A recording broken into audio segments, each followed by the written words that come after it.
What do you call a deer with no eyes? No idea. Hi everybody, welcome to another weekly episode with the HR team. Today we're talking about what it means to be house poor. For anybody that doesn't know, I'm just going to get right into it.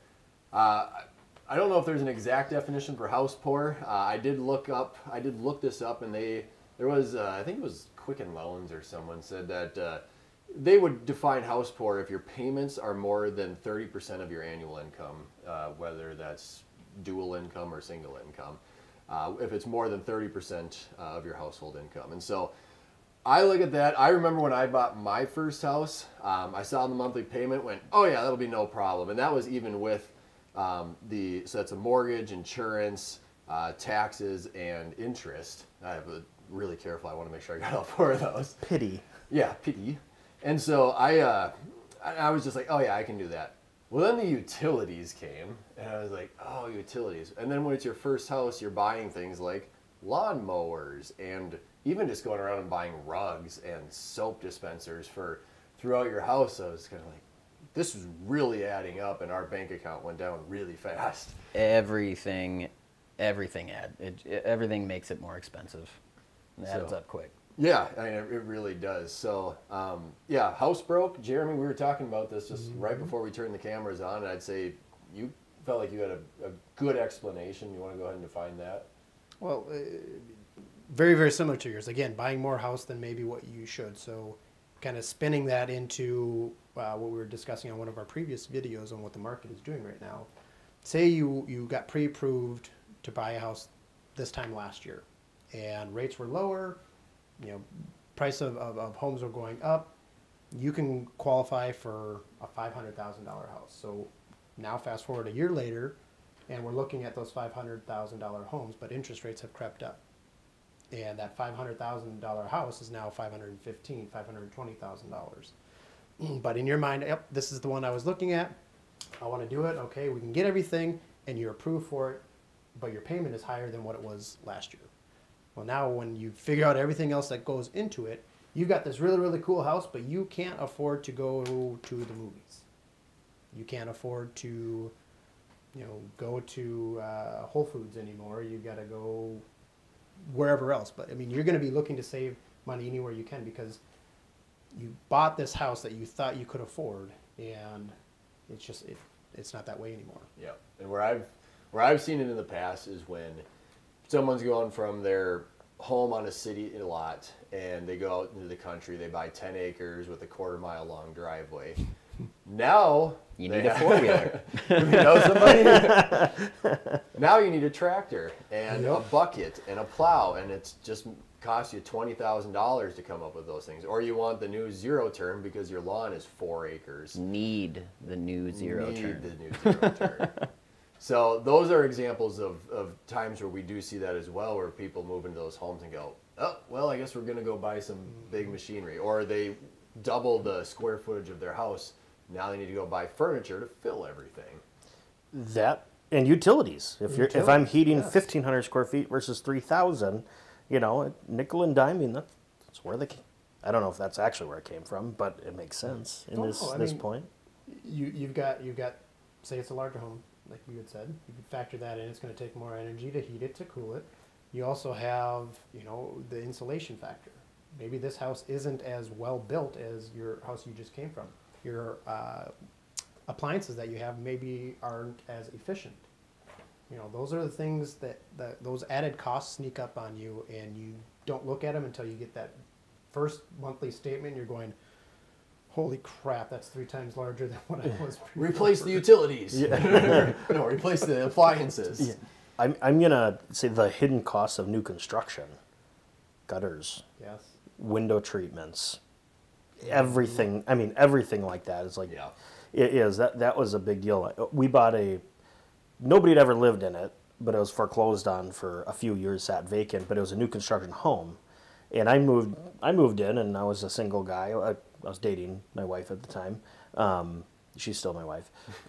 So, and I didn't think anything about, having a picture window open up to the couch, and I'm, sitting there. I won't spare anybody the details of it, but, Highway 25 was right behind my window, and then she came, she's like, you really need window treatments. And, you know, we're then engaged, and all of a sudden we're like, wait, those are expensive. You know, I can't just push pin a sheet up there, and that didn't fly. So, I mean, it's things like that. And yes, I did move into the larger yard, and I cut the lawn once before I went and got a zero turn, and I cut my mowing time in half, you know. So it's all those little things that, you know. More often than not, people are surprised by how much significantly more things cost than they think initially. You know, they initially just look and they say, "Oh, mortgage payment, $500. I can Easy. do that. Great."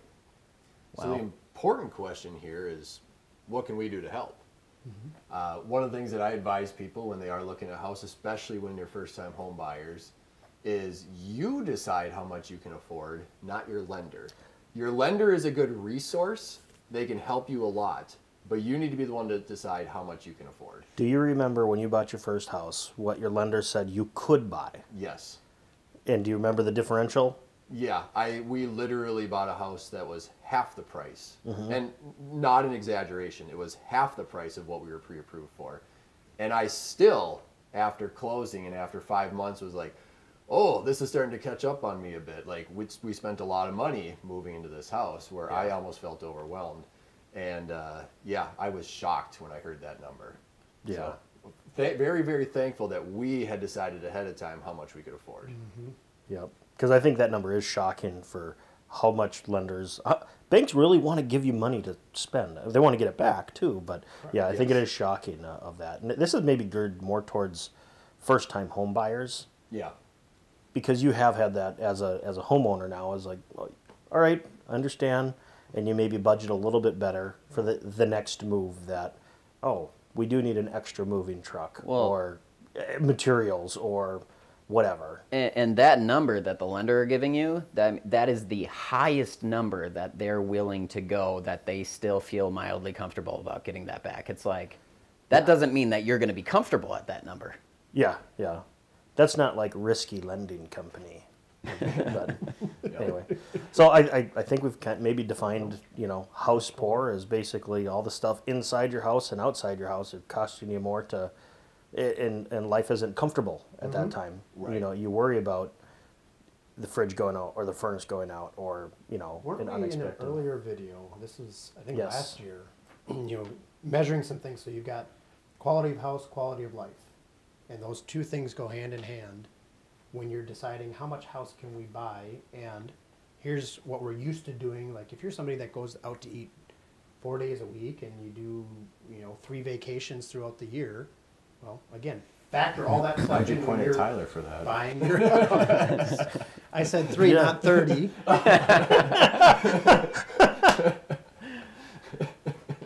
Ouch. So factor all that stuff in. Quality of life. You could have the cool house, but if you can't do anything or you can't afford to have your friends over to show it off, do you really need that house? Yeah. I do know one thing. I know from an advertising standpoint is when you buy a new house, you get marketed to incredibly on everything from appliances. Like mortgages are public information. You can just go look them up. One, you get heavily marketed to from dealerships because the odds of you buying a brand new car or a new car inside 6 months after buying a house is staggeringly high. I did the same thing. Guilty, but I wouldn't do it again. But it's one you're going to get marketed to a ton. So one, just beware of that. Anyway. I'd say talk to an agent who will set the right expectations for you. Maybe one of us who, you know, we're pretty good about judging Definitely what it's. one of us. Yeah. We're pretty good about figuring out how much it's gonna cost. What are these extra expenditures? I'm going to ask you guys one question. Have you ever told somebody, I don't think you should buy this house? Oh. For exactly what we're talking about right now? Yes, absolutely, I have. No, I haven't directly had to say that, but I just haven't been in that situation. You know, most of the buyers that I've been working with have actually been pretty smart about their finances. You know, they have a good understanding. That it wasn't their first go around. Yeah. The illustration was, we're not afraid. We want you to buy a house. You know, we want you to work with us, but we want you to be comfortable in that house as well. And we're not afraid to say, I don't think this is a good idea, but it's really up to you to decide if it's a good idea or not. Yeah. I've never said idea in my life. Oh my goodness, I'm becoming an old man. What do you call a deer with no eyes? No idea. That was terrible. Yeah, yeah. All right, well, I think we can end on that because that was fantastic. Can we end before that? We'll see how it gets cut. Yeah. All right, thanks for checking into another video. Again, like always, if you want to get in contact with us, you can follow the link to work. Actually, I don't know if we'll put a link in here. Go to the website, www.workwithhrteam.com, and we'll get in touch with you. If you get in hold of us, we'll get back to you. I'm Eric. I'm Tom. I'm Jeremy. And I'm Tyler. See ya. See ya.